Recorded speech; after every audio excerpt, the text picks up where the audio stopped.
After the 2013 release of Iron Man 3, Marvel and Disney decided to take a stab at the fall season and released Thor: The Dark World on November 8th of 2013. The film was produced on a budget of $170 million and would go on to make $644.6 million. The film sits as the lowest Marvel Cinematic Universe film entry with a 66% on Rotten Tomatoes, 166 fresh reviews, and 86 rotten. And rightfully so, many people, including myself, believe that this is the worst entry in the MCU, for one reason or another. The film opens up eons ago with Bor, the father of Odin, clashing with the Dark Elf Malekith. They are fighting over some unexplained power called the Ether, which happens to just put all 9 realms at risk. Falling at the hands of Bor, all the elves are presumed dead, but unaware to him, a few, including Malekith, end up surviving. Jump over to Asgard, where we see that Loki is standing in prison for his crimes against Earth. Catching up with Thor and his friends from the first movie, we see that they are fighting a big battle.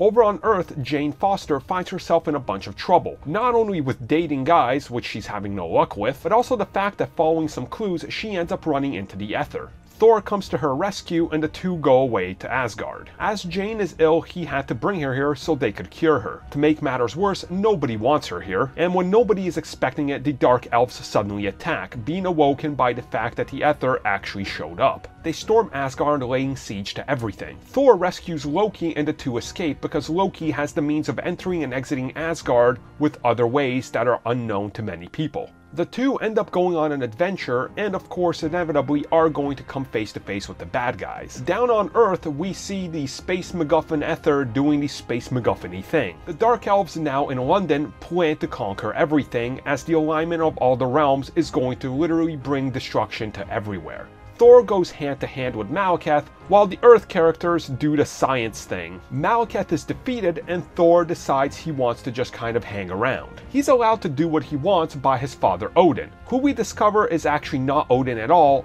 but Loki, who has now taken over the throne. The mid-credits scene of the film actually features our first look at the Guardians of the Galaxy, focusing on Sif and Volstagg bringing the Ether to the Collector, who would go on and be an important character in the first Guardians of the Galaxy. The actual post-credits scene sees Thor come down to Earth and spend some time with Jane and her friends. The cast of Thor features Chris Hemsworth as Thor, Natalie Portman as Jane Foster, Tom Hiddleston as Loki, Anthony Hopkins as Odin, Idris Elba as Heimdall, Christopher Eccleston as Malekith, Ray Stevenson as Volstagg, Zachary Levi as Fendrel, Jamie Alexander as Sif, and Stellan Skarsgård as Erik Selvig. A great number of these actors would actually go on not to return for future films, such as Natalie Portman, due to some creative differences. And since the release of the film, Christopher Eccleston, who of course plays Malekith, has let it be known that he absolutely despised working on this movie. Not only is his character underwhelming, he is completely wasted. And of course, Joss Whedon ended up being brought in to do some last-minute reshoots and add more Loki in, since he was a standout from Avengers and the first Thor film.